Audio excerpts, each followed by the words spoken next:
This message is transmitted at the request of the United States.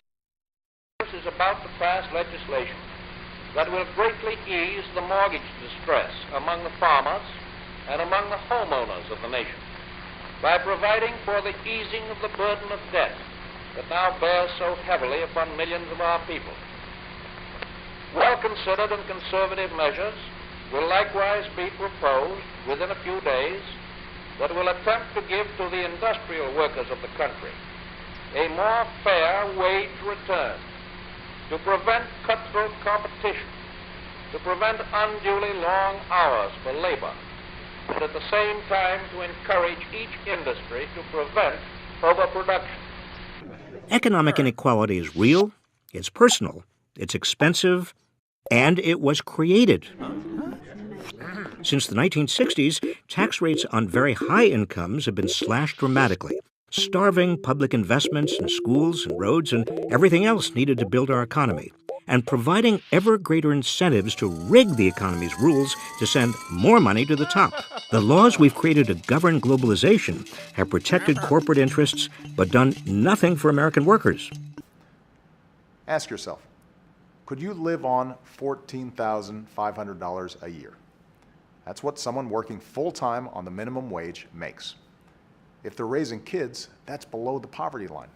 In Guilford County, where the Strugels stay, 21% of families their size live below the poverty line.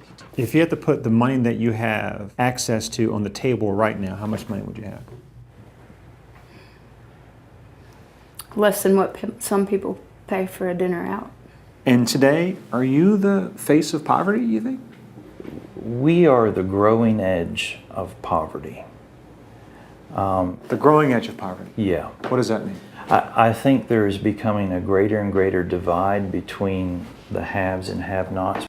So basically, income inequality has become just another topic of conversation we prefer to avoid in America, like Japanese internment camps or that time that we gave Roberto Benigni an Academy Award. You know, national tragedies, equally wrong.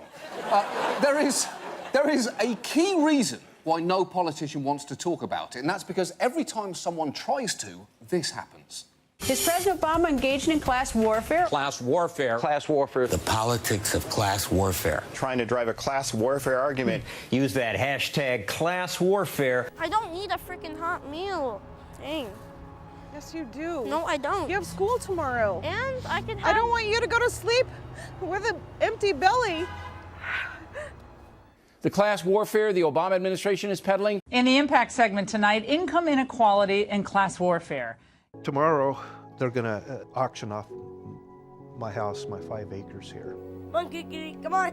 I'm scared about my situation right now, but I'm also scared about Gerald's situation as he gets older. I got to be here to protect him or make his life as comfortable as I can. I think it's about envy. I think it's about class warfare. I think when you have a president encouraging the idea of dividing America based on 99% versus 1%, and those people who have been most successful will be in the 1%. Are there no fair questions about the distribution of wealth without it being seen as envy, though? I think it's fine to talk about those things in quiet rooms and discussions about tax policy. And it's a very envy-oriented, attack-oriented approach, and I think it'll fail. It's a big club, and you ain't in it. You and I are not in the big club. By the way, it's the same big club they use to beat you over the head with all day long when they tell you what to believe. All day long, beating you over the head in their media, telling you what to believe, what to think, and what to buy. The table is tilted, folks. The game is rigged, and nobody seems to notice. Nobody seems to care. Good, honest, hard-working people, white collar, blue collar, doesn't matter what color shirt you have on. Good, honest, hard-working people continue. These are people of modest means. Continue to elect these rich cocksuckers who don't give a fuck about them. They don't give a fuck about you. They don't give a fuck about you. They don't care about you at all. At all. At all. Yeah. You know?